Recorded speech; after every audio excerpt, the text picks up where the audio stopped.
The team at Technology for Hotels knows how busy you are, so we've created this concise briefing to keep you up to date on key happenings in the hotel industry. Let's dive in. Welcome to the 5-Star Weekly Briefing, your pulse on the hospitality industry.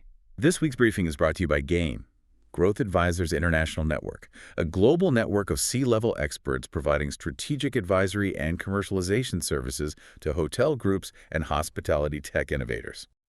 Today, if you're staring at a property in a central business district and you're wondering why your traditional corporate base feels a little thin or why your revenue forecasts are suddenly skewing off track, the answer might just be wearing a footy jersey. Yeah, exactly. I mean, we are really looking at a landscape where the traditional anchors of hotel revenue are just shifting so rapidly. It's no longer just about standard corporate accounts or, your typical seasonal leisure travel. Right now, major sporting events are utterly dictating long-term asset strategies. Right. And it's completely changing where developers are, where they're placing their bets. It is. It's the ultimate demand generator right now. But I think what is critical for you, as an operator or an owner listening to this, is understanding the economic ripple effect of that. Take the AFL Gather Round in Adelaide, for example. We aren't just talking about a busy weekend here. No, not at all. We are looking at total market compression. Accor actually reported a near total sellout across all 13 of their Adelaide properties. I mean, you have all 18 AFL teams descending on one single city.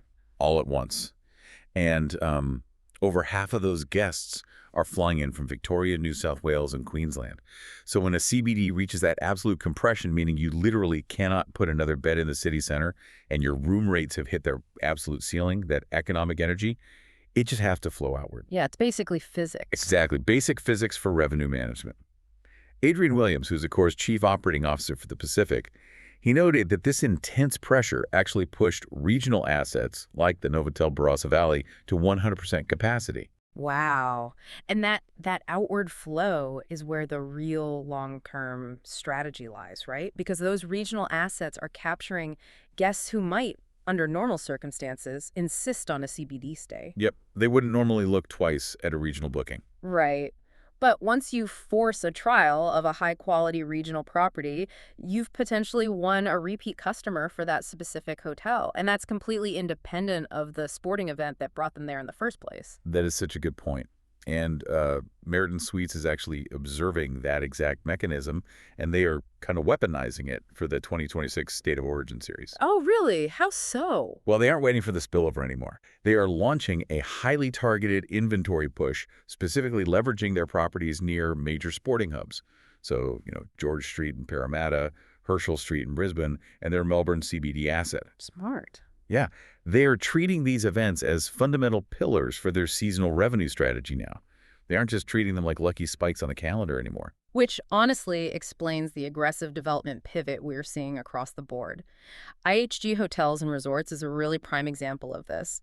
Cameron Burke, their head of development for Australasia and Pacific, he's spearheading an expansion focused intensely on what they term right-sized hotels in regional gateway markets. They are moving incredibly fast, too. Like, they have a 93-key Holiday Inn opening in Townsville next month. Next month. Yeah. And an 88-key Voco Darwin Suites coming online in June. And they are relying heavily on asset conversion to actually pull that off. Well, and it's not just IHG. Choice Hotels Asia Pac, under their CEO Trent Frazier, they're running a very similar playbook.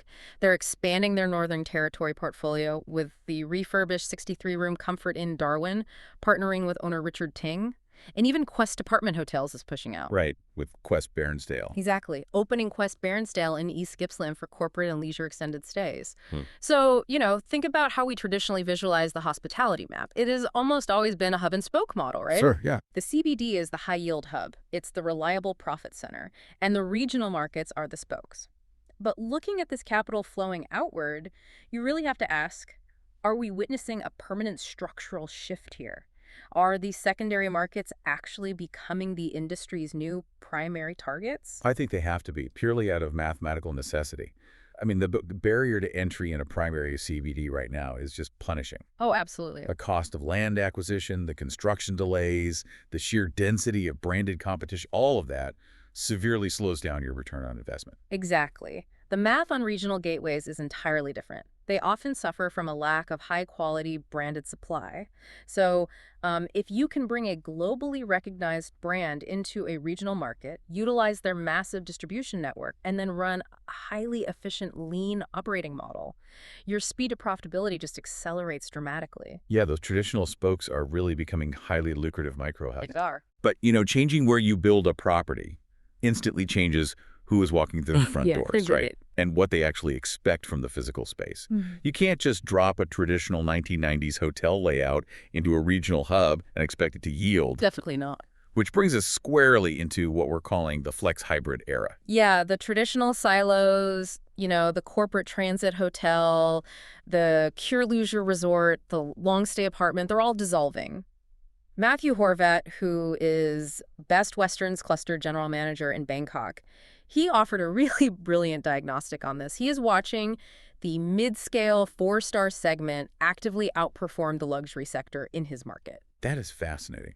And it's basically because corporate travelers are strictly prioritizing utility over prestige right now. Yeah. They want location, they want time efficiency, and they want, frictionless technology. Meanwhile, the pure leisure demand in his region is actively shifting away toward Malaysia and Singapore. Right. And that demand for utility, it forces a total rethink of how we use real estate footprints. Look at Hyatt Place, Melbourne, Essendon Fields. Under Maggie Marshall, their director of sales and marketing, they have completely abandoned the concept of the traditional ornate CBD ballroom. Good. I mean, those massive empty ballrooms are such a drain if they aren't booked. Exactly. So instead, they built this 1,700 square meter pillarless event center, but they are hyper-focused on ROE, return on experience. And here's the fascinating operational mechanism, right? They are engineering specialized sensory-considerate environments specifically for neurodivergent attendees. Which is huge. And that isn't just a marketing buzzword, is it? No, not at all. Operationally, that means sophisticated acoustic baffling, adjustable and non-invasive lighting systems, and dedicated quiet retreat zones to prevent sensory overload during massive conferences. That is incredible. It's highly specialized, purpose-led architecture, and it's actually driving a 25% annual patronage growth over 3 years for them. That ROI just speaks for itself. And, we are seeing this blending of purpose elevated to the corporate brand level as well. Zed Sanjana, CEO of Veriu Group, just spearheaded a rebrand to LiveStay. Ah, yes. I saw that. Yeah, creating a unified platform for the living sector. They are actually breaking ground on Australia's first dual-brand project that combines a traditional apartment hotel directly with co-living residences. That's the 240-key Veriu Adelaide on Wakefield. And if you want to see that flex hybrid model executed at scale, Ascott Limited in Southeast Asia is really the blueprint right now. I mean, they added over 7,300 units for 2025. Wow. Yeah. CEO Kevin Goh is pushing them far beyond their serviced residence origins. They're moving aggressively into resorts, co-living, and massive Einstein venues, meetings, incentives, conferences, and exhibitions. The Ascott Tejo Hanoi is the prime example of this, anchoring the property with a 2,000-capacity ballroom. Okay, I have to push back on this strategy a bit, though, because it feels like the industry is adopting almost a Swiss Army knife approach to real estate. How do you mean? Well, if you engineer a property to be like a co-living space for a digital nomad and a corporate hub for an executive and a MyCE venue for 2,000 conference attendees all at once, aren't you risking severe brand dilution? I mean, if you try to be everything to everyone, you often end up being nothing to anyone. Look, that is a very fair point. It is an incredibly dangerous operational tightrope. The risk of brand dilution is absolute if the physical execution is sloppy. Because you're right.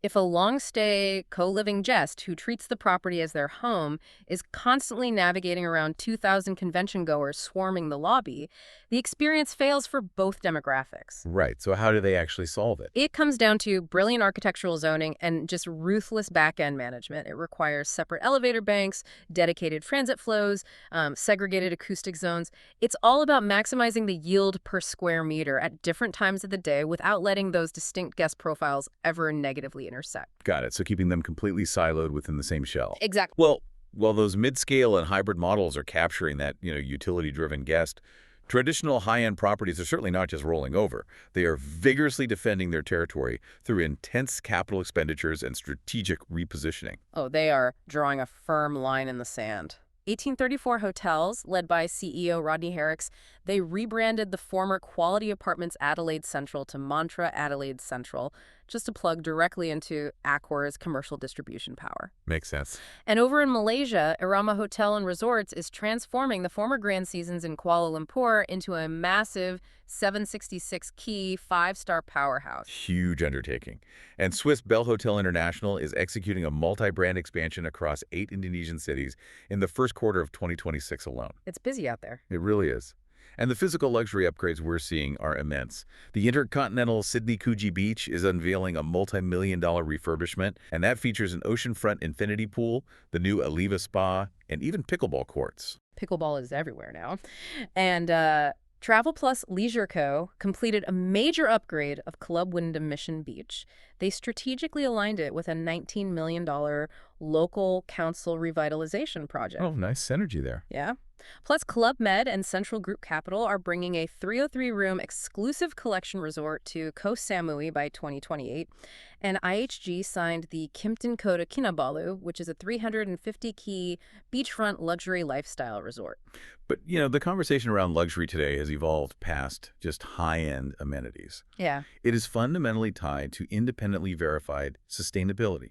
Like the Intercontinental Phuket Resort just achieved Global Sustainable Tourism Council, or GSTC certification, valid all the way through March 2029. Yeah, and for context for anyone listening, a GSTC audit by Control Union is one of the most rigorous independent verifications in the world. It proves a property meets the absolute highest international standards for environmental and social impact. Which, to me, brings up an inherent tension here. Yeah. Does opulence fundamentally clash with ESG?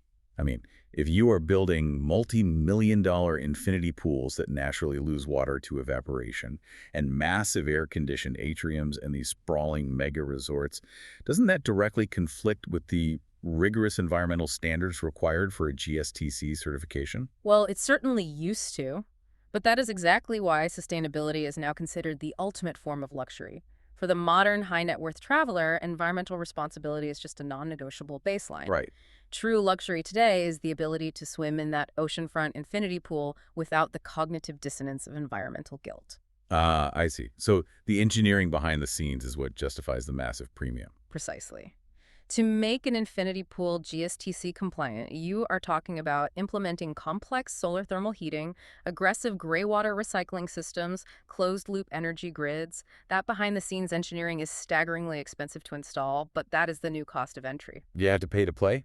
Exactly. Properties that can deliver unapologetic opulence while maintaining rigorous ESG standards, those are the ones commanding the highest daily rates. Of course, all of these incredible physical assets and these complex hybrid operational models and sustainable engineering feats, they're all entirely useless without the right minds to run them. And the technology those minds have to govern is becoming more daunting by the day. Definitely. We've tracked a sweeping amount of executive movement this week.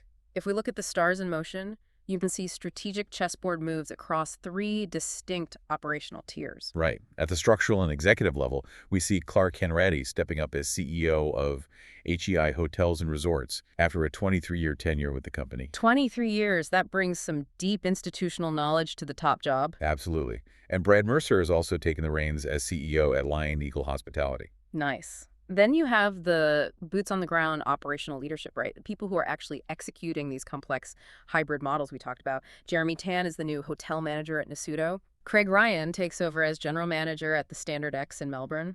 Rahul Chatterjee steps in as GM at the York by Swiss Bell Hotel.